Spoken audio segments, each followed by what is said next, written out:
नमस्कार। देशकाल प्लस में आपका स्वागत है। मैं हूं मुकेश कुमार। दोस्तों, आखिरकार अमेरिकी राष्ट्रपति डोनाल्ड ट्रंप को 5 दिन की अवधि बढ़ानी पड़ गई। उन्होंने शुक्रवार की डेडलाइन दी थी कि तब तक अगर होर्मुज जल डमरू मध्य को ईरान ने नहीं खोला तो वो ईरान के पावर प्लांट्स पर हमले शुरू कर देंगे। लेकिन ऐसा कुछ नहीं हुआ। वो डेडलाइन खत्म होने के पहले ही उन्होंने उसे 10 दिन के लिए और बढ़ा दिया, यानी 6 अप्रैल तक उस अवधि को बढ़ा दिया है। और इस आधार पर बढ़ाया है, ये कहते हुए बढ़ाया है कि ईरान चूंकि बातचीत कर रहा है और वो चाहता है कि शांति हो जाए, बातचीत के लिए गिड़गिड़ा रहा है, इसलिए ये हमले उन्होंने रोकने के आदेश दिए हैं। लेकिन सच्चाई क्या है? सच्चाई ये है कि अमेरिकी राष्ट्रपति डोनाल्ड ट्रंप भली भांति जानते हैं कि वो ईरान पर हमला करके बुरी तरह से फंस गए हैं और उन्हें वहाँ से निकलने का कोई रास्ता नहीं दिख रहा है। ईरान बार बार कह रहा है हमें कोई बातचीत में दिलचस्पी नहीं है, हम आपसे कोई बातचीत नहीं करेंगे, नहीं कर रहे हैं। और उन्होंने जो मध्यस्थों के जरिए जो प्रस्ताव भेजा था उसे भी कूड़ेदान में फेंक दिया है। लेकिन ये अमेरिकी राष्ट्रपति तो झूठ बोलने में माहिर हैं। दुनिया के सबसे बड़े झूठे राष्ट्रपति होंगे वो। उनके मुकाबले में मोदी पता नहीं किस हद तक टिक पाएंगे। लेकिन ये सरासर एक के बाद एक झूठ बोल रहे हैं और उन्हें झूठ इसलिए बोलने पड़ रहा है कि ईरान के जंग से निकलने का उन्हें कोई फेस सेविंग एग्जिट नहीं मिल रहा है। वो चाहते हैं कि किसी तरह से कोई बातचीत हो जाए तो वो वहाँ से निकल कर भाग जाए, लेकिन ये हो नहीं रहा है। ईरान उन्हें रास्ता नहीं दे रहा है और वो इसीलिए तिलमिलाए हुए हैं, बीच बीच में धमकियाँ भी दे देते हैं।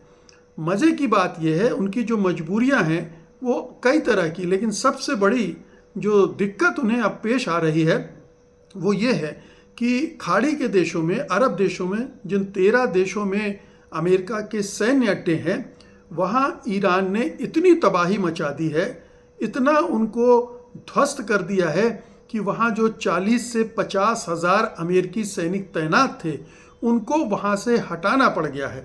वहाँ से हटाकर उन्हें दफ्तरों में ले जाया गया है, उन्हें होटलों में टिकाया गया है और बहुत सारे जो सैनिक हैं उन्हें तो यूरोप भी भेज दिया गया है।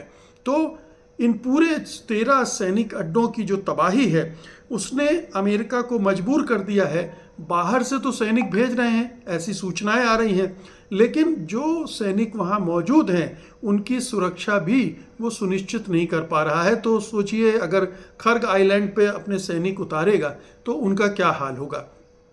$800 मिलियन का नुकसान ईरान इन हमलों में कर चुका है।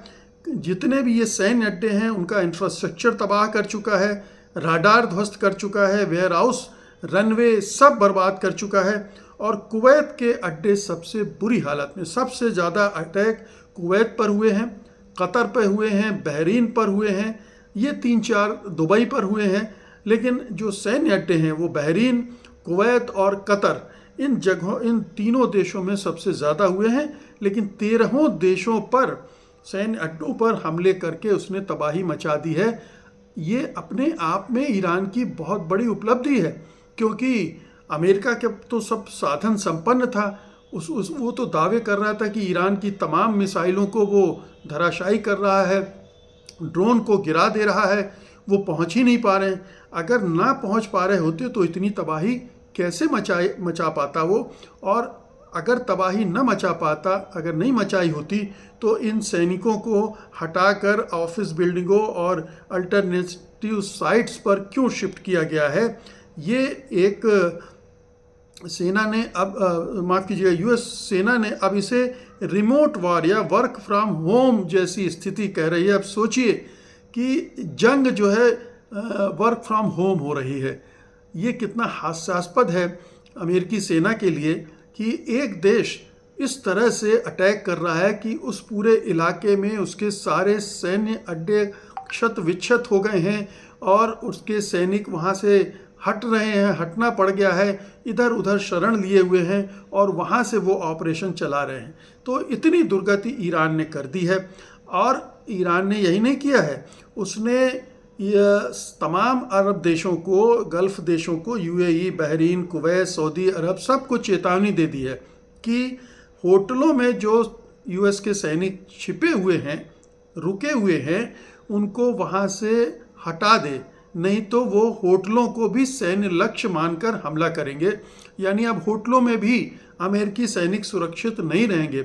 ईरानी विदेश मंत्री अब्बास अराक्ची ने लिखा है और अपने वहाँ जो स्टेट टेलीविज़न है ईरान का, उसमें कहा है कि यूएस सैनिक सैन्य अड्डों से भागकर होटलों और ऑफिसों में छिप रहे हैं।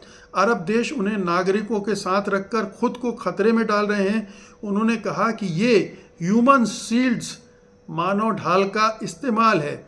यानी अमेरिकी सैनिक वहाँ की आबादी को ढाल की तरह इस्तेमाल कर रहे हैं, सिविलियन इलाकों में रह रहे हैं ताकि सिविलियन इलाकों पर ईरान हमला ना कर सके। लेकिन ईरान ने साफ साफ चेतावनी दे दी है कि आप वहाँ से अमेरिकी सैनिक को हटा दीजिए और नहीं तो फिर उसके परिणाम भुगतिए। ईरानी मीडिया ने यूएई, बहरीन और दमिश्क के होटलों को टारगेट करते हुए चेतावनी भी दे दी है। कुछ रिपोर्ट्स में ईरान और उसके प्रॉक्सी ने पहले ही बहरीन और इराक, एरबिल के होटलों पर ड्रोन मिसाइल हमले किए हैं जहां अमेरिकी सैनिक ठहरे हुए थे। तो ये अब जो होटलों को सैन्य ठिकाने बनाने का इरादा किया था अमेरिका ने, और इनके ये जो पिछलग्गू अरब मुल्क हैं उन्होंने उनको उसमें ठहराया था, तो अब वहाँ भी वो सुरक्षित नहीं रहेंगे, वहाँ पर भी हमले शुरू हो जाएंगे और इसका नतीजा होगा कि उनके साथ साथ वहाँ के आम लोग भी मारे जाएंगे। और इसके लिए ज़िम्मेदार वही अरब मुल्क होंगे जो अमेरिकी सैनिकों को अमेरिकी अड्डे अभी तक बनाए रख रहे थे और अब अमेरिकी सैनिकों के बचाव के लिए काम कर रहे हैं। तो ये एक बड़ी ही मैं समझता हूँ कि एक साइकोलॉजिकल जीत है ईरान की कि उसने उस पूरा इलाके, पहले ही वो मांग कर रहा है कि इस पूरे इलाके से अमेरिकी जो सैन्य अड्डे हैं हटना चाहिए, और अपने हमलों से उन्होंने एक तरह से उन सैन्य अड्डों को नकारा साबित कर दिया, नकारा बना दिया है कि वहाँ से आप अब कुछ कर ही नहीं सकते, वहाँ आपके सैनिक नहीं रह सकते हैं, आपके राडार, वेयर हाउस सब कुछ नष्ट कर दिए हैं। तो ये इस ईरान वाली जंग जो है उसका एक महत्वपूर्ण पहलू है। और जब अमेरिकी राष्ट्रपति डोनाल्ड ट्रंप बार बार बातचीत करेंगे कि रट लगा रहे हैं और पाकिस्तान, इजिप्ट, सऊदी अरब, ओमान, टर्की को उसमें झोंक रहे हैं कि भाई ईरान को समझाओ, ईरान को दबाव बनाओ, वो ईरान सुन नहीं रहा है। तो ये साफ दिख रहा है कि डोनाल्ड ट्रंप इस बुरी कदर फंस गए हैं कि उन्हें कोई रास्ता नहीं सूझ रहा है। और ये जो सैनिक अड्डे खत्म होने की स्थिति है जो वो उसने वहाँ उस पूरे इलाके में अमेरिकी सेना को और भी कमज़ोर कर दिया है। आप जानते हैं कि जो उनके दो बड़े युद्धपोत हैं उन्हें जहाँ तैनात किया गया था पहले ईरान पर हमले के लिए, वहाँ से लगभग 1100 किलोमीटर दूर ले जाना पड़ा है क्योंकि वो हमले की जिद में थे और उन पर कभी भी हमले हो सकते। तो ये डर बता रहा है अमेरिका का कि किस तरह से वो पीछे हट रहा है और किस तरह से इस पूरे क्षेत्र में उसकी स्थिति कमज़ोर हो रही है। 6 अप्रैल के बाद भी अगर डोनाल्ड ट्रंप फिर से अवधि को बढ़ाते हैं तो कोई आश्चर्य नहीं होना चाहिए। वो किसी तरह से कोशिश कर रहे हैं कि अंतर्राष्ट्रीय बाज़ार काबू में रहें, तेल की कीमतें ना बढ़ें और जो पैनिक फैल गया है अंतर्राष्ट्रीय जगत में, अर्थव्यवस्था में, वो ना बढ़े और उसका दबाव उन पर ना पड़े। सबसे बड़ी बात तो ये है कि उन पर दबाव बढ़ता जा रहा था कि आप कुछ करो, हटो, युद्ध को रोको। ये दरअसल एक टैक्टिक्स है अमेरिकी राष्ट्रपति अमेरिका की कि किसी तरह से इस मार्केट को स्थिर रखा जाए ताकि वो दबाव कम हो और लोगों में जो पैनिक, खासतौर से अमेरिका में जो दाम बढ़ रहे हैं उससे वो पैनिक ना फैले, और इस वजह से वो ये रणनीति अपना रहे हैं। लेकिन ईरान दबाव बनाए हुए है और ये जो होटलों पर हमले करने की उसने चेतावनी दी है उसको भी इसी संदर्भ में देखा जाना चाहिए। और आगे अगर इजराइल में और भी वो तबाही कर दे तो उसमें भी कोई हैरत नहीं होनी चाहिए। इस समय ईरान के हौसले बहुत बढ़े हुए हैं, बेशक उसका नुकसान हुआ है लेकिन उसके हौसले पस्त नहीं हुए हैं, कमज़ोर नहीं हुए। बहुत बहुत शुक्रिया आपका, धन्यवाद, नमस्कार।